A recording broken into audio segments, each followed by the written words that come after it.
మనం ప్రేమించే మనుషులు మనకు దూరం అయితే మన అస్తిత్వానికి అర్థం లేకుండా పోయినట్లు అనిపిస్తుంది. చుట్టూ ఉన్న ప్రపంచం అర్ధరహితంగా అనిపిస్తుంది. సుప్రసిద్ధ రచయిత్రి వసుంధరాదేవి గారు రాసిన ఈ జాన్ పాల్ చేసిన బీరువా కథ తన తండ్రి మరణం ద్వారా తన జీవితంలో ఏర్పడిన వెలితిని పూడ్చుకోవడానికి ప్రయత్నిస్తున్న ఒక గృహిణి గురించి. ఆమెకు సాంత్వన ఎవరి వల్ల ఎలా లభించింది అనేదే ఈ కథ. వసుంధరాదేవి గారు రాసిన కథల్లో అత్యంత ప్రాచుర్యం పొందింది. ఈ కథను అరసం వారు ప్రచురించిన వసుంధరాదేవి కథలు అనే పుస్తకంలో చదవచ్చు. ముందుగా మధురాంతక నరేంద్ర గారి మాటల్లో ఈ కథ గురించి విందాం. వసుంధరాదేవి గారు ఒక అద్భుతమైన రచయిత్రి. అటువంటి కథకురాలు నాకు తెలిసి ప్రపంచ సాహిత్యంలో చాలా అరుదు. ఆమె తలుచుకున్నప్పుడల్లా వెంటనే వర్జీనియా వూల్ఫ్, ఎమిలీ డికెన్సన్ గుర్తుకొస్తారు నాకు. వీళ్ళు స్త్రీలుగా ఉండడం మాత్రమే కాకుండా జీవితం యొక్క తత్వాన్ని గురించి అన్వేషించడమే ప్రధాన లక్ష్యంగా పెట్టుకున్నటువంటి వాళ్ళు. వాళ్ళకున్నటువంటి పరిమితులే వాళ్ళ బలాలుగా మార్చుకున్నటువంటి అరుదైనటువంటి స్త్రీలు. గృహిణులే అయినా సంసారం అనేటువంటి చిన్న ప్రపంచంలోనే ఉన్న స్త్రీలు కావడం అనేటువంటి ఒక పెద్ద పరిమితికి లోబడి ఉన్నప్పటికీ ఆ చిన్న ప్రపంచంలోంచి తనకు తెలిసినటువంటి సాదా జీవితాల్లోంచి ఒక అసాధారణమైనటువంటి నిత్యము నూతనము అయినటువంటి అశాశ్వతమైనటువంటి జీవన సత్యాల్ని పట్టుకోవటంలో వసుంధరాదేవి గారు చూపించేటువంటి ప్రతిభ చాలా ఆశ్చర్యానికి గురి చేస్తుంది. ఆమె రాసిన కథలు ఉపనిషత్తుల్లాగా ఉంటాయి. ఆమెను తలుచుకుంటూనే పెంజీకటి కావల, చెరువు దగ్గర, గిడ్జీ క్రింద, షాకిరా, ఇలా చాలా కథలు గుర్తుకొస్తాయి. ఈ గుర్తుకొచ్చే కథలన్నింటిలోనూ ఎప్పుడూ వెంటాడేటువంటి కథల్లో జాన్ పాల్ చేసిన బీరువా కథ అన్నది ముఖ్యమైనది. ఇది ఒక గృహిణి ఆ ఇంటికి పిలిపించుకొని బీరువా చేయించుకున్నటువంటి ఒక వడ్రంగి జీవితం ద్వారా తెలుసుకున్నటువంటి సత్యాన్ని గురించినటువంటి కథ. జాన్ పాల్ అనేవాడు మామూలుగా ఎక్కడైనా ఎవరికైనా ఎప్పుడైనా ఎదురయ్యేటువంటి వ్యక్తి. స్వార్థంగానే ఉంటాడు. అయితే అతని స్వార్థం వెనకాల ఉన్నటువంటి జీవన స్వభావం ఏమిటి? బీరువా చేయించుకోవటం అన్నది ఆ గృహిణికి ఒక అవసరం. తన వస్తువుల్ని దాచుకోవటం కోసం అంటూ ఆమె బీరువాని తయారు చేసుకోవాలనుకుంటుంది. ఈ చిన్న సాదా విషయంలోంచి ఈ కథ మొదలవుతుంది. ఈ కథ పూర్తయ్యేసరికి జాన్ పాల్ చేసే బీరువా పని చేయడం పూర్తవుతుంది. బీరువా సిద్ధమవుతుంది. అయితే బీరువా సిద్ధమయ్యే లోపల ఏం జరిగింది? ఆ గృహిణి నేర్చుకున్న పాఠం ఏమిటి? ఆవిడ జీవితంలో తెలుసుకున్నటువంటి సత్యం ఏమిటి? ఈ కథ పూర్తయ్యేసరికి పాఠకుడిలో జరిగేటువంటి మార్పు ఏమిటి? చివరిగా కథ చివరికి వచ్చేసరికి ఆలోచిస్తే జాన్ పాల్ చెక్కింది బీరువా మాత్రమేనా అనే ప్రశ్న మిగులుతుంది.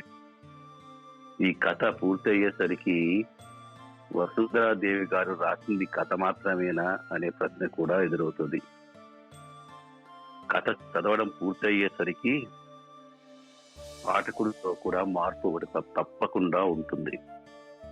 గొప్ప రచనని కెథారసిస్ అంటారు గ్రీకు విమర్శకుడు. అటువంటి గొప్ప రచన జాన్ పాల్ చేసిన బీరువా కథ.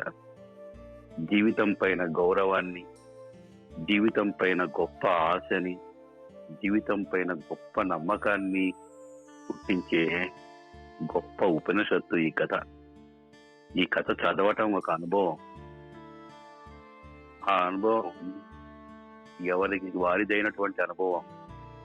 రచయిత్రికి ఆ రచన రాయటం అన్నది ఎంత గొప్ప అనుభవమో పాఠకుడికి కూడా అటువంటి అనుభవంగా మారుతుంది. గొప్ప రచన ఒక మాధ్యమంగా మారుతుంది. గొప్ప రచన సాహిత్యంలాగే ఒక సముద్రం లాంటిది. దాని దగ్గరికి మనం ఏ పాత్రను తీసుకెళ్తామో ఆ పాత్ర నిండుతుంది. మనం అర్థం చేసుకునే తీరు మనం తీసుకెళ్లేటువంటి పాత్రను బట్టి ఆధారపడి ఉంటుంది. ఎవరికి ఎంత శక్తో వాళ్ళకి అంత దక్కుతుంది.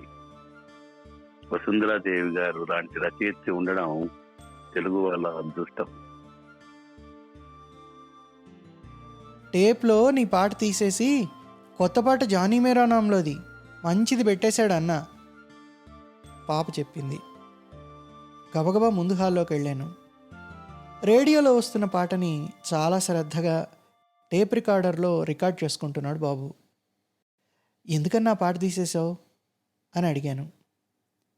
ష్ అన్నాడు నా వైపు చూడకుండానే. రికార్డింగ్ అయ్యాక మంచి పాట నాశనం చేసేసావమ్మా, రికార్డ్ చేసుకుంటున్నప్పుడు మాట్లాడేశావు అన్నాడు. నా పాట పోగొట్టి ఇంకా పైగాను. అది పాత పాట, ఎవరికి కావాలి అన్నాడు. నాకు కావాలి, అందుకే కదా రికార్డ్ చేసుకున్నాను, అది తీయొద్దని చెప్పాను కదా అన్నాను. అమ్మా, అది రికార్డ్ చేసి సంవత్సరం అయింది, ఒక్కనాడు కూడా నీ అంతటి నీవు దాన్ని పెట్టుకొని వినలేదు. అది టేప్లో ఉంటే నీకే, లేకుంటే నీకే, మంచి పాట వస్తున్నది, తొందరలో దాని మీద పెట్టేశాను అన్నాడు. అంతటితో ఆ సంభాషణ అయిపోయిందని తాను కొత్తగా పెట్టుకున్న పాటలు వింటూ కూర్చున్నాడు. ఆ పాట పోయింది, ఇక రాదు. వాదించి లాభం ఏమిటి? నా పాట పోయినందుకు నాలో నిరాశ, ఏదో విలువైంది పోగొట్టుకున్నానన్న బాధ. ఆ పాట ఉన్నా నేను పెట్టుకోను. ఎప్పుడైనా ఎవరైనా వరుసలో పెడితే వినడమే. అది ఎవరికీ అక్కర్లేని పాత పాట, నాకు కావలసిన పాట, కావలసిందైనా నేను పెట్టుకోని పాట. అది ఆ టేప్లో ఉంటే నాకేదో తృప్తి. ఇప్పుడు అది పోయినందుకు బాధ. ఎందుకో ఆ పాట నాకు కావాలి. నాకు ఇష్టమైందని కాదు, కానీ నాకు కావాల్సింది. ఎందుకో అర్థం కాకపోయినా నాకు చాలా ముఖ్యమైంది. ఆడే పాడే పసివాడ అంటూ అది ఏ సినిమాలోదో, ఎవరు పాడిందో, దానిలో భావం ఏమిటో నాకు గుర్తులేదు, నాకు అక్కర్లేదు. ఆ పాట వింటుంటే నాలో సంచలనం రేగుతుంది. ఉద్ధృతంగా ఎగిరిపడుతున్న అలలతో తుఫాన్ నాటి సముద్రంలాగా అయిపోతుంది మనసు. ఎంతో ఆశించిన దాన్ని పొందలేక విషాదభరితమైన జీవితం గల ఒక అమ్మాయి ఆనందానికి ప్రతిరూపంగా కనిపించిన పసివాణ్ణి చూసి ఎంతో ఆనందంతో పాడుతుంది ఆ పాట. పాట అయిపోయేసరికి పిల్లవాడు దుర్మరణం పాలవుతాడు. మళ్ళీ కటిక చీకటి లాంటి విషాదం ఆవరిస్తుంది.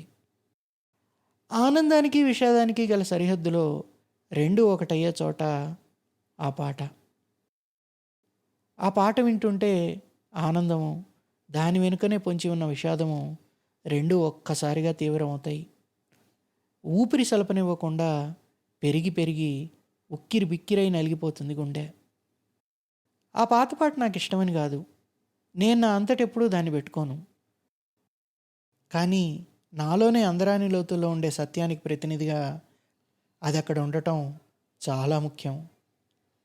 మనిషి మనసు చిత్రమైంది. ఆ పాట అక్కడ ఉన్ననాళ్ళు నేను దాని గురించి తలచలేదు. కానీ అది చెరిగిపోయేసరికి దాని గురించి ఇంతగా ఆలోచించుకున్నాను. అది మాటల్లేని మోగరాగమై నాలో నిలిచిపోయింది.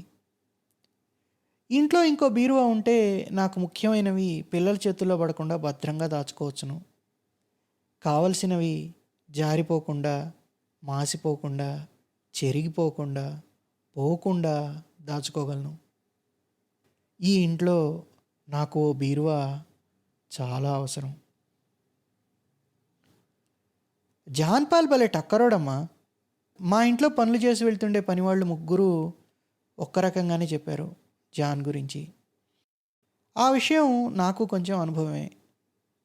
కానీ తెలియని దేవత కన్నా తెలిసిన దయ్యం మేలు అన్న సామెతను అనుసరించి నడుస్తుంది నా బుద్ధి. బీరువాన్ రెడీమేడ్గా కొనాలంటే 25 మైళ్ళ అవతల ఉన్న పట్నం వెళ్ళి కావలసిన సైజులో ఆర్డర్ ఇచ్చి రావాలి. షాప్ వాళ్ళు ఇప్పుడు ఇస్తాం అప్పుడు ఇస్తాం అంటుంటే అక్కడికి 4 సార్లు వెళ్ళాలి. తర్వాత జాగ్రత్తగా ప్యాక్ చేయించి దెబ్బ తగలకుండా బస్సు మీదనో లారీ మీదనో తీసుకురావాలి. ఇంత చేశాక వాళ్ళు రెండో రకం కొయ్య వేసిన, చక్కగా పాలిష్ చేసి, ఘనంగా వార్నిష్ చేసి, మసిబూసి చేసిన మారేడుకాయ లాంటిది అంటకడితే ఎలాగా? చెక్క క్వాలిటీ మనం సరిగ్గా కనుక్కోగలమా? అద్దంలా మెరిసే అందమైన బీరువా కావాలి. కానీ దానికోసం ఎక్కువ యాతన పడ్డానికి ఓపిక లేదు. అటువంటి సమయంలో జ్ఞాపకం వచ్చాడు జాన్ పాల్. ఇదివరలో పుస్తకాల షెల్ఫ్లు తయారు చేయడానికి వచ్చినప్పుడు ఎన్నాళ్ళ బట్టో మా ఇంట్లో ఉంటున్న బుక్ కేస్ని చూసి, ఇది ఇంగ్లాండ్లో దొరికే పియానోలు చేసే వాల్నట్ కొయ్యతో చేసింది, అమ్మో ఇది ఇక్కడ దొరికేది కాదు, అమ్మా ఇది ఫారిన్ చెక్క అన్నాడు. ఆ మాటలు అంటుంటే జాన్ మొహంలో కనిపించిన గాంభీర్యాన్ని, గౌరవభావాన్ని చూసి ఆ బుక్ కేస్ గొప్పదనాన్ని ఊహించుకున్నాను. అలాగే ఒక పాత బీరువాని చూడగానే, ఇది బర్మా టేకులో ఒకటో రకం అని చెప్తూ టేకుల్లో ఎన్ని రకాలో వాటి చరిత్రల గురించి ఒక ఉపన్యాసం లాంటిది ఇచ్చాడు. కొయ్యల్లో ఇన్ని రకాలు ఉన్నాయని నాకు ఇదివరకు తెలీదు. జాన్ మీద చాలా గౌరవం కలిగింది. నాకు అద్దంలో మెరిసే అందమైన బీరువాను ఒకటో రకం టేకుతో తయారు చేయగల సామర్థ్యం జాన్కున్నదే అనుకున్నాను. కానీ ఈ జాన్తో ఇతర విధాలైన చిక్కులు వస్తాయి. ఇదివరలో బుక్ ర్యాకులు చేసినప్పుడు పట్నం వెళ్ళి సామాన్లు తెస్తానని కొయ్యలు మేకులు అంటూ రెట్టింపు ధరలు వేసిన దొంగ బిల్లులు తెచ్చి డబ్బు తీసుకున్నాడు. అవి ప్లైవుడ్ షీట్లు కనుక వాటి ధరలు వేరుగా కనుక్కోగా మోసం బయటపడింది. జాన్ అప్పటికే డబ్బు తీసుకున్నాడు. మళ్ళీ పిలిపించి అడిగాం. కొట్లవాళ్ల మోసాలని గురించి చిన్న ఉపన్యాసం, చాలా ఇన్ఫర్మేటివ్గా ఉండేది ఒకటిచ్చాడు. వడ్రంగి పనికి సంబంధించిన ఏ విషయం మీద మాట్లాడాల్సి వచ్చినా ఇటువంటి మంచి ఉపన్యాసాలు ఇస్తాడు. అవి విన్న తర్వాత జాన్ మీద, వడ్రంగి పని మీద కలిగిన గౌరవభావంతో నోరు మెదపలేం. పల్లెటూళ్ళలో ఏ పని జరగాలన్నా ఒక భగీరథ ప్రయత్నం కావాలి. ఒక ఇల్లు కట్టించుకోవాలంటే బేల్దారీలు, వడ్రంగులు, పెయింట్లు వేసేవాళ్ళు అంటూ అన్ని రకాలైన పని వాళ్ళకి పనులు జరుగుతున్నంతకాలం ఇంట్లోనే భోజనాలు పెట్టాలి. కరెంటు వేయించుకోవాలంటే వైరింగ్ చేసేవాళ్లకు అంతే. ఏదైనా వస్తువు చేయించాలంటే వడ్రంగులకు అంతే. ఆఖరుకు బట్టలు కుట్టే టైలర్లకు కూడా అంతే. వాళ్ళు భోజనాలకు గడిచిపోగా పని చేసినన్ని రోజులకు కూల్ డబ్బులు చేతపట్టుకొని ఇళ్ళకి వెళ్తారు. వాళ్ళు పనిని సాగదీసి ఇంకో వారం రోజులు గడిపే తత్వంలో ఉంటారు. మన పని చేసేవాళ్ళు మన ఇంట్లో భోజనం చేయడం, తృప్తిగా పనిచేయడం న్యాయమే కావచ్చును. కానీ ఏ పని జరగాలన్నా ఇంత ప్రయత్నం కావాల్సి రావడం పట్టణాల నుండి వచ్చిన వాళ్ళకి విసుగ్గా ఉంటుంది. డబ్బు బారేస్తే పని జరగటం, వస్తువు ఇంటికి రావడం అన్న పద్ధతి కాదు ఇక్కడ. ఇది ఒక పాత పద్ధతి. వస్తువుకి, అది చేసేవారి మంచి చెడ్డలకి గల అవినాభావ సంబంధాన్ని గుర్తించి తీరాలి. మా వారు ఇక్కడ కొత్తగా పెట్టిన చక్కెర మిల్లులో అసిస్టెంట్ మేనేజర్గా చేరారు. అందువలన ఈ పల్లెటూరుకి వచ్చాం మేము. ఊళ్ళో మరో 3 వడ్రంగులు ఉన్నారు. కానీ అందరిలోకి జాన్కి పని బాగా చేతవునని జాను, ఇతరులు కూడా చెప్తూ ఉంటారు. మిల్లులో ఏవైనా కొయ్య పనులు జరగాల్సి వచ్చినప్పుడు జాన్ని పిలుస్తారు. ఇది ఒక రకంగా జాన్కి సహాయం చేయడమే.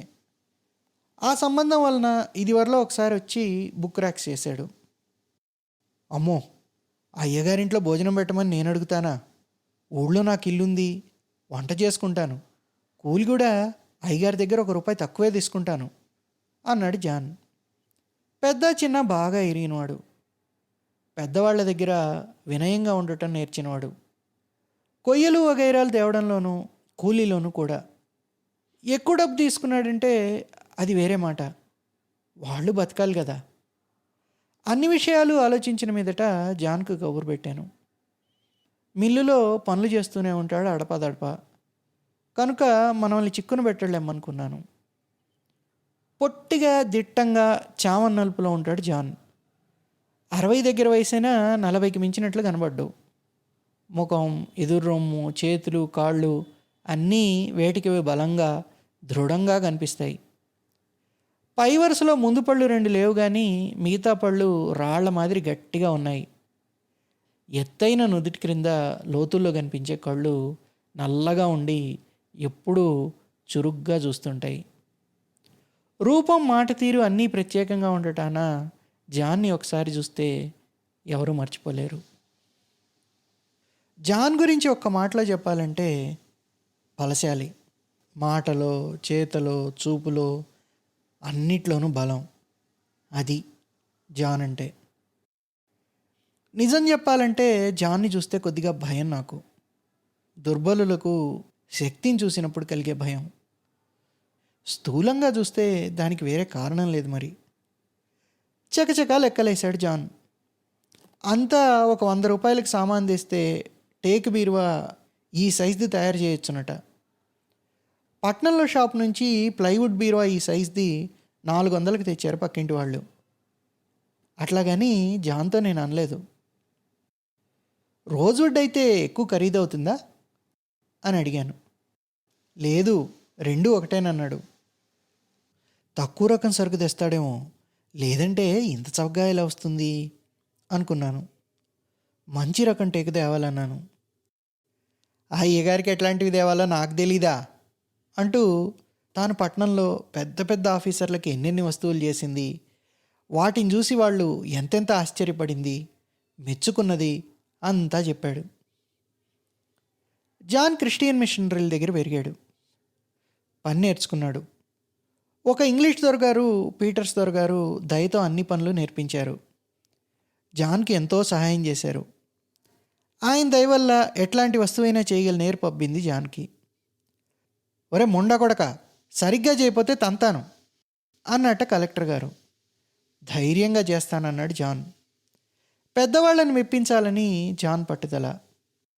రోల్ టాప్ డెస్క్ చేయాలి. ఆ పట్టణంలో ఎవరికీ చేతగాని పనేది. అలాంటి దాన్ని ఇదివరలో పీటర్ దొరగారి దగ్గర చూచున్నాడు జాన్. అందుకే ధైర్యం చేసి ఒప్పుకున్నాడు. చేశాడు.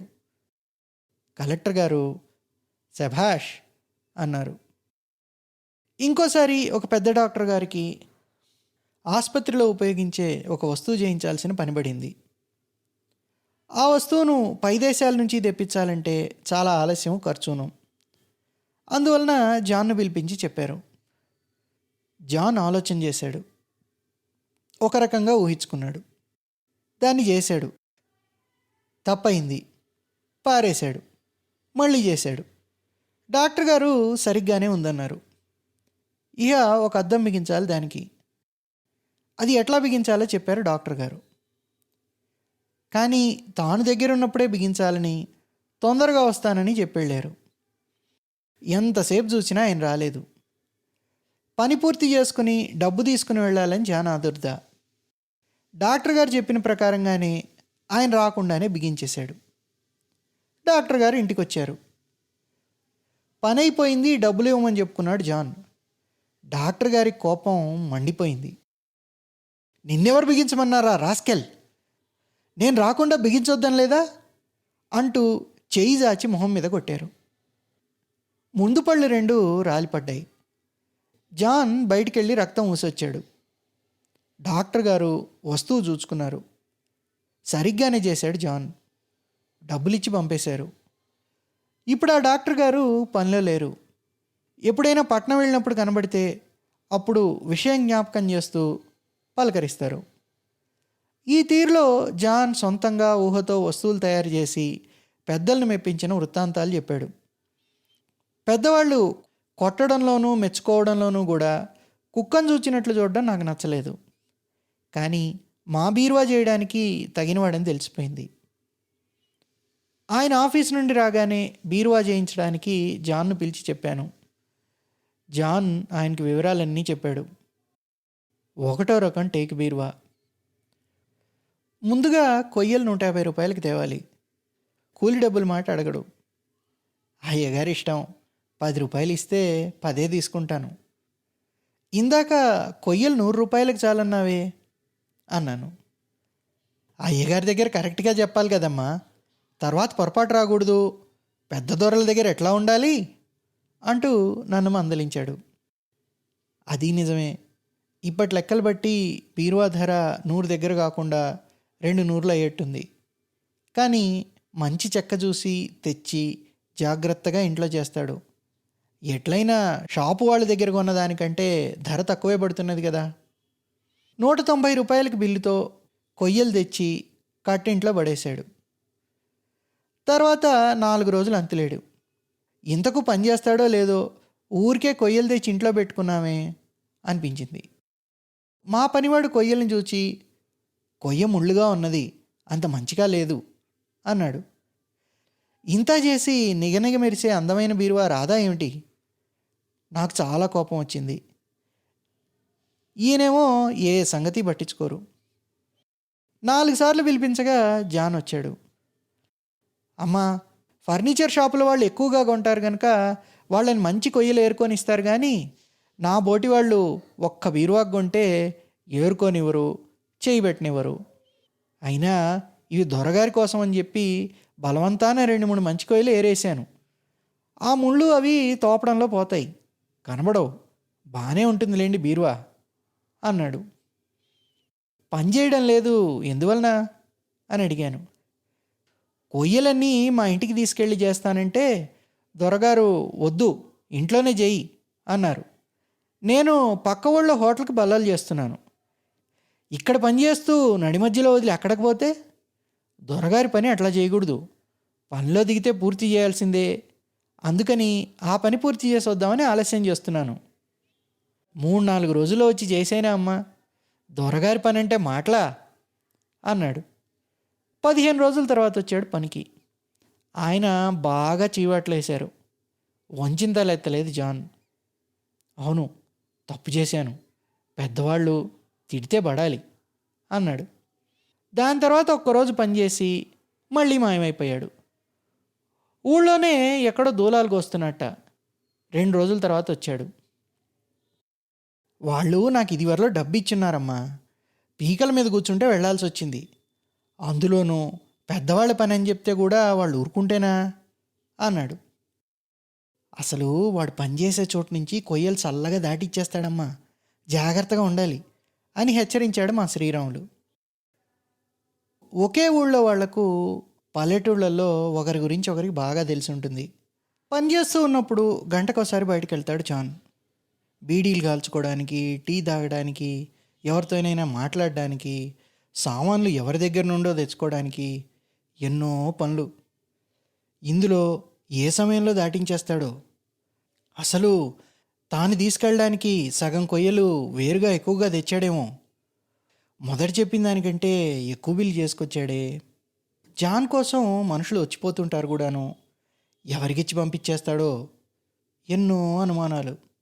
అందుకని జాన్ దగ్గర ఒక మనిషి కాపలా ఉండాల్సి వచ్చింది. శ్రీరాములకి ఇతర పనులు చెప్పకుండా మా ఇద్దరిలో ఒకరు తప్పిస్తే ఒకరు అక్కడ ఉండాల్సి వచ్చింది. శ్రీరాములను చూస్తే జాన్కు చాలా లోకువ. ఏ అబ్బాయి, ఆ ఉలిట్లా అందించు, ఈ బల్ల పట్టుకో, సరిగ్గా పట్టుకోవయ్యా, ఏ పని సరిగ్గా చేయలేవు అంటూ శ్రీరాములకు ఏదో ఒక పని చెప్తూ గదమాయిస్తూనే ఉన్నాడు. చీటికి మాటికి బయటకెళ్తుండడం వలన పని వెనకబడుతున్నది. టీ కోసం వెళ్తే 1.5 గంట వెళ్ళిపోతాడు. మొదటి రోజు సాయంత్రం మాతో పాటుగా టిఫిను, టీ ఇచ్చాను. బయటికి వెళ్లకుండా ఇంకో 1 గంట కూర్చొని పనిచేశాడు. మర్నాడు ఉదయం పనిలోకి రాకుండా మధ్యాహ్నం 3 గంటలకు వచ్చాడు. ఇప్పుడే కదా పనిలోకి వచ్చాడు, టిఫిను టీలు ఇచ్చి ఎదురు సేవలు చేయాలా అనుకొని ఇవ్వలేదు. 5 గంటలు అయ్యేసరికి కొయ్యలు, పనిముట్లు ధభీమని ఎత్తిపడేయడం మొదలుపెట్టాడు. ఆ శబ్దాలు వినలేక అప్పటికప్పుడు టీ చేసి ఇచ్చాను. గ్లాస్ చేతిలోకి తీసుకుంటూ నా కళ్ళలోకి తీక్షణంగా చూశాడు. 2 పూట్ల అన్నం పెట్టి కాఫీ, టిఫిన్ ఇస్తామని ఎందరో పిలుస్తారమ్మా, దొరగారి పని అని వచ్చాను అన్నాడు. ఆ చూపుకి నా గుండెల్లో దడొచ్చింది. మర్నాటి నుండి 4 గంటలకు సరిగ్గా టిఫిను టీలు ఇచ్చేయాలనుకున్నాను. ఈ జాన్ పైకి కనిపించేటంత వినయ విధేయతలు గలవాడుగా తోచలేదు. మాటల్లో కనిపించే విధేయతకు పూర్తిగా వ్యతిరేకమైన స్వభావం గలవాడుగా చేతల్ని బట్టి తోస్తున్నది. జాన్కి ఒక కొడుకు ఒక కూతురు ఉన్నట. కూతురు చదువుకొని పట్టణంలో టీచర్గా ఉంటున్నది. జాన్ సరిగ్గా చూడ్డు గనక జాన్ భార్య కూడా పట్టణంలో కూతురు దగ్గరే ఉంటున్నది. ఇదివరలో జాన్ సంపాదించిందంతా తాగేసి ఇంట్లో డబ్బు సరిగ్గా ఇచ్చేవాడు కాదట. ఏమని అడిగితే భార్యను బాగా తన్ని, ఆడముండవి నోరు మూసుకొని బడుండు అనేవట. ఆవిడే కష్టపడి కూతుర్ని చదివించుకున్నది. జాన్ మాత్రం కొడుకు ఫిలిప్తో ఈ ఊరిలో ఉంటున్నాడు. ఇదివరలో ర్యాక్లు చేసేటప్పుడు ఒకనాడు ఫిలిప్ని వెంట పెట్టుకొని వచ్చాడు జాన్. వాడు కష్టపడలేనివాడు కనుక మిల్లులో ఏదైనా ఆఫీస్ జవాన్ లాంటి పని ఇప్పించమని అడిగాడు. ఫిలిప్కు 20 ఏళ్ల పైన వయసు ఉంటుంది. సెకండ్ ఫారం చదువుతూ ఆపేసేట. అమ్మో, వాడు చాలా తెలివిగలవాడు.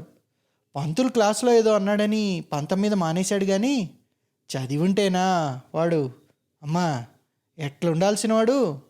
ఎప్పుడైనా సమయం పడినప్పుడు నేను పనిలోకి రాకపోతే వాడు వెళ్ళి నాకంటే బాగా చేస్తాడమ్మా పని. అయితే ఎంతటి వాళ్ళైనా మాట అంటే మాత్రం పడ్డు అన్నాడు. ఫిలిప్ది తండ్రికిలాగే దృఢమైన శరీరం, నల్లగా నేరేడు పండులాగా నిగనిగలాడుతూ ఉంటాడు. కానీ జాన్ మొహంలోనూ ఆకారంలోనూ కనిపించే గట్టిదనం ఫిలిప్లో కనిపించదు. మొహము, చెంపలు, చేతులు ఆడపిల్లలకు ఉన్నట్లు మృదువుగా ఉంటాయి.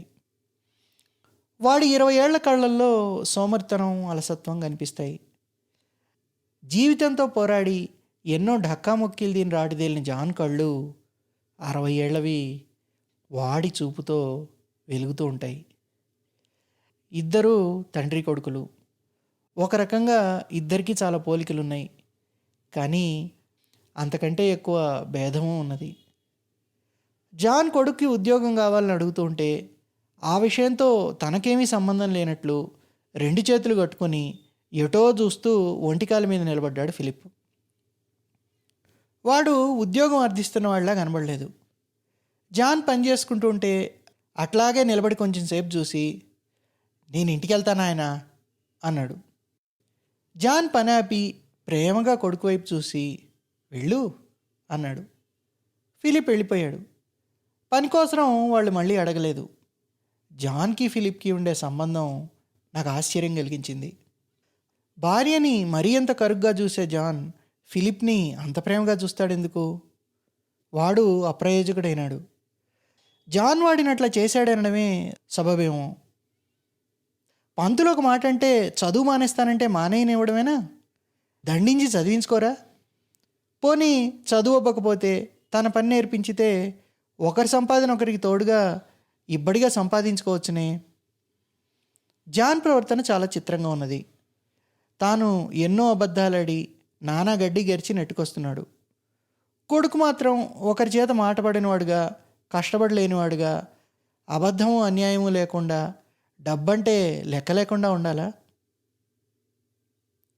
ఒకరోజు రాత్రి దాకా పనిచేసి ఎట్లాగో బీరువా పని ఒక కొలికి తెచ్చాడు జాన్. ఇహ అరలు పెట్టి తలుపులు బిగించాలి. అటువంటి సమయంలో మళ్ళీ మాయమైనాడు. ఆ ముందు రోజునే పట్నం వెళ్ళి సీలలు, బందులు, హ్యాండిలు, తాళం, పాలిషు, ఎమరీ పేపర్లు అన్నీ బస్ ఛార్జీలతో సహా 50 రూపాయల సామాన్లు తెచ్చాడు. ఇంకొక రోజు పనిచేస్తే పూర్తవుతుందన్నాడు. ఇంతవరకు పనిచేసిన దానికి తనకు రావాల్సిన కూలీలో 10 రూపాయలు మిగిలి ఉంటే తీసేసుకున్నాడు. అంతే, పనిలోకి రాలేదు. ఎక్కడైనా పారిపోయాడా అనుకోవడానికి జాన్ సామాన్లు, ఉలి, రంపం, క్లాంపు అన్నీ మా ఇంట్లోనే ఉన్నాయి. ఎన్నిసార్లు వెళ్ళినా మా మనుషులకి జాన్ అంత దొరకలేదు. 3వ నాడు శ్రీరాములకి బజార్లో కనబడ్డాట. బాగా తాగిండి శ్రీరాముల్ని నానా దుర్భాషలాడాట. ఫిలిప్ సర్ది చెప్పి మర్నాడు పనిలోకి పంపుతానన్నట్ట. ఎన్నో క్షమార్పణలతో మర్నాడు పనిలోకి వచ్చాడు. ఎక్కడో పని ఒప్పుకున్నట్ట. రేపటితో ఈ పని పూర్తి చేసుకొని వెళ్ళిపోతాట. ఇక్కడ పని సరిగా చేయకుండా మాట నిలకడ లేకుండా చేస్తున్నందుకు కొడుకు బాగా కోపడ్డట.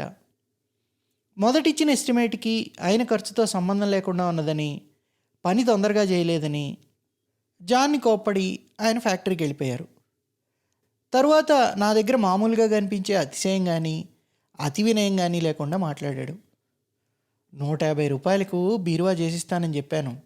నిజమే, అంతా అయ్యేటప్పటికీ 250 దాటిపోతున్నది. ఇందాక అయ్యగారు తిట్టారు. నాకు అదే చాలా చింతగా ఉన్నది. ఇంట్లో కూడా చింతపడతా ఉంటే నా కొడుకేమన్నాడంటే, మాట పొరపాటు రాకూడదు నాయనా, అయ్యగారు డబ్బు జాస్తి అవుతుందని కోపడితే నువ్వు కూల్ డబ్బులు తీసుకోమాక అన్నాడు అంటూ చెప్పాడు. కూల్ డబ్బులు అప్పుడే తీసేసుకున్నాడు కదా, కొడుకు బడాయి మాటలన్నీ తమాషాకి వాళ్ళు ఇస్తున్నాడా అనుకుంటూ జాన్ మొహం కేసి చూశాను. అక్కడ కనిపించిన ఆనందం మాటల్లో చెప్పగలనా? ఎంతో ప్రశాంతత, ఆనందం, మార్దవం వెలిగిపోతున్నాయి జాన్ మొహంలో. జాన్ టక్కరివాడు, తాగుబోతు, నిలకడలేనివాడు, పొగరుబోతు, పైసా ఖరీదు చేయని కొడుకు అప్రయోజకపు మాటలు జాన్లో ఇటువంటి భావం కలిగిస్తాయా? ఎందుకని? ఆ మాటల్లో ఏమున్నది? జాన్ అసాధారణ వ్యక్తి. వ్యక్తుల మధ్య నుండే సంబంధాలు ఆ వ్యక్తుల్లాగే క్లిష్టం, సంకీర్ణం అయి ఉంటున్నాయి. అసలు మనుషుల మధ్య నిజంగా సంబంధం అనేది ఉంటుందా? ఉంటే దాని స్వభావం ఎలాంటిది? ఇదంతా నా బుర్రకు అర్థమయ్యే విషయంగా తోచలేదు. ఆలోచనని పక్కకు నెట్టి నేను చదవలేక పక్కన పెట్టిన పుస్తకం తీసుకున్నాను. అడవి ఏమంత దట్టంగా లేదు. కాకులు దూరని కారడవి, చీమల దూరని చిట్టడవి కాదు. రకరకాల చెట్లు కీసర బాసరగా పెనవేసుకుపోయి ఉన్నాయి. ఒక్కో చెట్టుకి ఒక్కో విలక్షణత, ఆకులు, కొమ్మలో, రూపులో ప్రత్యేకత. కానీ వాటిని గుర్తించగల జ్ఞానం నాకు లేదు. నేత్రోత్సవం కలిగిస్తున్న ఆ దృశ్యంలో నేను గుర్తించగలిగింది ఒక సీతాఫలం చెట్టుని. కాయలు విరగ్గా ఉన్నాయి. అటువంటి చెట్టును నేను ఇదివరకే చూచున్నాను, అందుకే గుర్తించాను. మిగతా చెట్లన్నీ కలిసి ఒక అడవి, అందులో ఈ సీతాఫలం చెట్టు. ఈ ప్రపంచం ఒక అస్పష్టమైన వర్ణచిత్రం. అందులో మనం గుర్తించగలిగేది అంతకుముందే మనసులో ఎరుగ్గా ఉన్నదాన్ని మాత్రమే. తనలోని గుర్తునే బయట గుర్తిస్తాం. ఒక మనిషి జీవితానికి అర్థం ఇందు నుంచే ప్రాప్తించాల్సిందే. ఆ జీవితం ముందు నుండి అతనిలో నిబిడీకృతమైనదే. ఒక చిన్న విషయం నుండి పెద్ద సూత్రాన్ని నిర్వచించబోనుకున్నట్లు అనిపిస్తున్నా ఇది అనుభవ సిద్ధమైన విషయమే. ఇదే నవలరా బాబు అనుకుంటూ పుస్తకం మూసేశాను. బీరువాకు తలుపులు బిగించి జాన్, శ్రీరాములు ఇద్దరూ కలిసి దాన్ని వరండాలోకి తెచ్చిపెట్టారు. ఇహ పాలిష్ చేయాలి. జాన్ కోసం మనిషి వచ్చాడు. ఫిలిప్ మలిదేవిని దాటుతుండగా గబాలన ఏరొచ్చేసి కొట్టుకుపోయాట. గాబరాగా పరిగెట్టాడు జాన్. తరువాత తెలిసింది ఫిలిప్ శవం దొరికిందని. జాన్ ఈ దెబ్బకు తట్టుకోలేడు అనుకున్నాను. ఫిలిప్కి జాన్కి ఉండే సంబంధం ఎట్లాంటిది? 4వ రోజు పనిలోకి వచ్చాడు జాన్. 4 రోజులకే ముఖమంతా వడిలిపోయి ముసిలివాడయ్యాడు. ఇంతలోనే పనిలోకి రాకపోతేనే? నీకు బాగున్నట్లేదు, పనికి తొందరలేదులే, ఇంటికెళ్ళు అన్నాను సానుభూతితో. మైనం రుద్ది పాలిష్ కొడితే బీరువా పని అయిపోతుంది అన్నాడు ముక్తసరిగా. జాన్ గొంతులో కొత్తగా ఒక హుందాతనం వచ్చింది. ఈ జాన్ని ఎవరూ ఓదార్చవలసిన పని లేదు. ఉప్పు కాగితం, మైనం బాగా రుద్దాడు. పాలిష్ 3 కోటింగ్లు వేశాడు. 9 గంటలకు పనిలోకి వచ్చాడు. బయటికి కదలనే లేదు. మధ్యాహ్నం 2 గంటలైంది పని పూర్తయ్యేసరికి. జాన్ తన సామాన్లు మూట కట్టుకున్నాడు. మిగిలిపోయిన కొయ్య ముక్కలు, పాలిషు, శీలలు ఒప్పజెప్పాడు. కూలీ ఏమేమంటావు అన్నారు ఆయన. మామూలుగా ఈ బీరువాకు 40 రూపాయలు తీసుకుంటాను. ఇదివరకే 35 ఇచ్చారు. నేను మొదట చెప్పిన దానికంటే ఖర్చు ఎక్కువైపోయింది. మీ ఇష్టం అన్నాడు. ఆ జాన్ మాటల్లో ఇదివరకటి అతి వినయం, టక్కరితనం పోయి ఒక హుందాతనం, నిక్కచ్చిదనం వచ్చాయి. జాన్ పాల్ చేసిన బీరువా చివరి మెరుగులు దిద్దుకున్నాక నిగనిగలాడిపోతూ నున్నగా అందంగా ఉన్నది. ఇప్పుడు నాకు ఒక విషయం తెలిసింది. మనిషిని ధరించిన మనస్సు అనంతము, మహాశక్తివంతము అయినది. అలా అనుకోగానే నాలో స్వేచ్ఛ, ఆనందం వెల్లివిరిశాయి. జాన్ ధైర్యశాలి, బలశాలి. అదే జాన్ నిజస్వరూపం. ధైర్యము, బలము అనేవి మనిషిలోని సత్యానికి సంబంధించిన గుణాలు. అతను హీనుడుగా, బలహీనుడుగా ఉంటే అది అతని హేళ. నాది జాన్ స్వభావానికి పూర్తిగా భిన్నమైన స్వభావం. మా నాన్నగారు చనిపోయినప్పుడు నేను ముక్కలైపోయాను. మళ్ళీ మనిషిగా నిలబడ్డానికి చాలా ప్రయత్నము, కాలము పట్టింది. నాన్నగారు పోయాక మొదటిసారి ఆకాశం క్రింద నిల్చున్నాను. పైన శతకోటి నక్షత్రాలు మిలమిల్లాడుతున్నాయి. వాటిని చూడగానే నా గాభరా వేసింది. ఎన్ని నక్షత్రాలు! వాటిని గురించి నాకేమీ తెలియదే. నాన్నగారు మేము ఈ ఆకాశం కింద ఎన్నోసార్లు కూర్చున్నాం. నాన్నగారికి ఆ నక్షత్రాల గురించి తెలుసు. వాటి పేర్లు, నడక గురించి అప్పుడప్పుడు చెప్పేవారు. కానీ నేను శ్రద్ధగా విని జ్ఞాపకం పెట్టుకోలేదు. నాన్నగారిని అడిగితే తెలిసిపోతుంది కనుక. ఇప్పుడు నాన్న లేరు. ఈ నక్షత్రాల గురించి నాకు ఎలా తెలిసేది? చాలా ఆరాటం, భయం, నిస్పృహ కలిగాయి.